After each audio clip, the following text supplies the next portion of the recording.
अस्सलाम वालेकुम व्यूअर्स, मैं हूं डॉक्टर किरण। हेल्थ प्रॉब्लम्स में मेरा आज का टॉपिक है यूरिनरी ट्रैक्ट इन्फेक्शन, यानी कि गुर्दे मसाने का इन्फेक्शन। अब urinary tract infection basically bacterial infection होता है और ये हमारे गुर्दे मसाने या पेशाब की नालियों को इन्वॉल्व कर सकता है। अब देखा जाए कि इसकी मतलब कौन से लोग या कौन सा ग्रुप इसके रिस्क पे होता है, तो हर एज ग्रुप में ये हो सकता है, लेकिन मोस्ट कॉमन ये बच्चों या औरतों को होता है। मर्दों में ये कम होता है और कॉम्प्लिकेटेड होता है।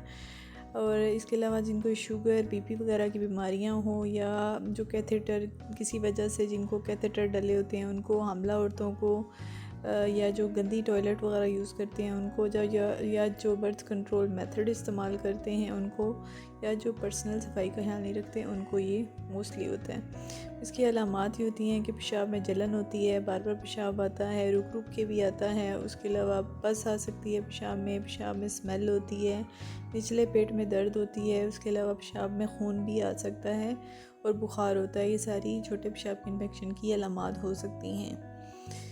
अब मर्दों में ये वैसे तो कम होता है और कॉम्प्लिकेटेड होता है। अब इसके लिए टेस्ट जो हैं वो स्टार्ट में डॉक्टर आपको छोटे पेशाब का टेस्ट, यूरिन एनालिसिस या यूरिन कल्चर रिकमेंड करेगा, और बाकी कॉम्प्लिकेटेड या बड़े टेस्ट बाद में रिकमेंड करते हैं।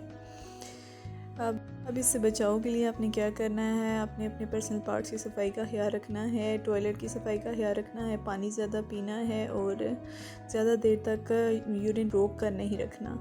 इसके लिए नेचुरल रेमेडीज़ हैं, एप्पल सिडार, सिरका वगैरह इस्तेमाल करें, बेकिंग सोडा, पाइनएप्पल, अनानास वगैरह, पानी ज़्यादा पिएँ, क्रैनबेरी जूसेस बहुत अच्छे होते हैं। इसके अलावा अगर नेचुरल रेमेडीज़ देखी जाएँ तो उसमें आप अनियन जूस इस्तेमाल कर सकते हैं, गोभी, गार्लिक, ऑरेंज, पाइनएप्पल, ये सब कुछ इसमें मुफीद साबित होता है और अनार का इस्तेमाल भी अच्छा है।